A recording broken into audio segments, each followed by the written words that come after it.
Hello, my most amazing artist. Today we're going to be creating a project based on symmetry. Symmetry is a piece of art that is the same on both sides, or an object that's the same on both sides. So the first thing you need to do is fold your paper in half, because we will be using half of your paper to draw half of an item, and then we'll fold it and rub to get the other half. So you're going to draw half of a butterfly. We're drawing butterflies today. You will use an oil pastel. You need to press down hard. And if butterflies are not your thing, remember you are the artist. So you may choose to draw an insect, maybe an ant or a beetle.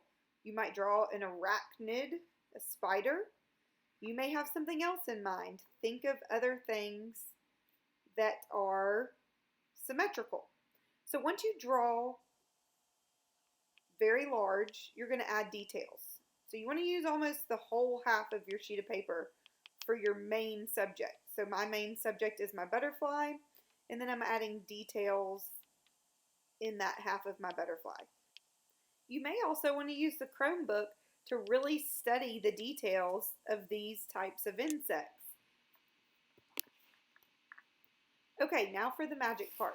Fold it back over. You're going to take a pair of scissors, and we're going to use them in an unconventional way. Hold them safely by the blade, and take the handle, and you are going to rub all over the paper. I rubbed on the paper for about 40 seconds. I'm speeding it up so you don't have to watch that for 40 seconds. When you open it up, you will see a rubbing of the side you already drew. Now, it's hard to see on mine because I chose hot pink. It's just hard to see on the video. But you're going to trace all of your lines, which will make your butterfly or your insect or whatever you chose to draw in symmetry perfectly symmetrical. If you choose a darker oil pastel, you'll be able to see it better. Next, you're going to add some details in the background. The background is the space around your butterfly or your insect. So I'm going to add some leaves, hot pink leaves. Have you ever seen that? Nope, but I'm the artist. So you choose your colors. Remember, press down firmly with the oil pastel. That's important. Once your background is complete, it is time to paint. I would suggest painting your butterfly or the subject of your painting first. We're going to use temper cakes. The first thing that you will need to do is wet your brush and add some water into each of the colors that you want to use. So here I'm adding water into the black paint to activate it. And more paint, less water is going to make a darker color. And more water, less paint is going to make a more pastel or lighter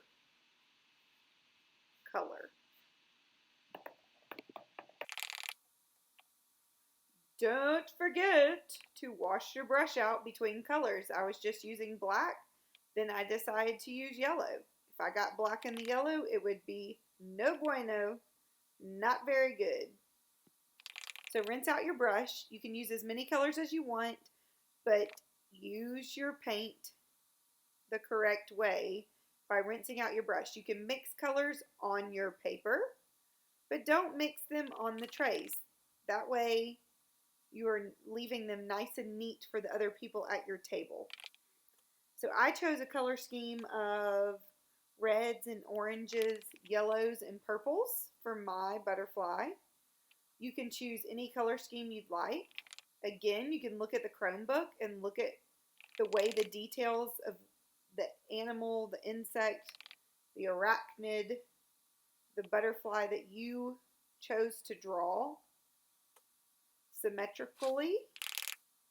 You can look at those details and see what it looks like and then paint it. Or you can just be artistic and decide to paint it your own unique way and style.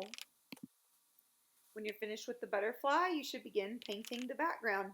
We may not have time to finish everything today. That's okay. You can finish next week. I'm not going to finish on this video, but I am going to paint the leaves and then start painting the blue and show you what it looks like in the end.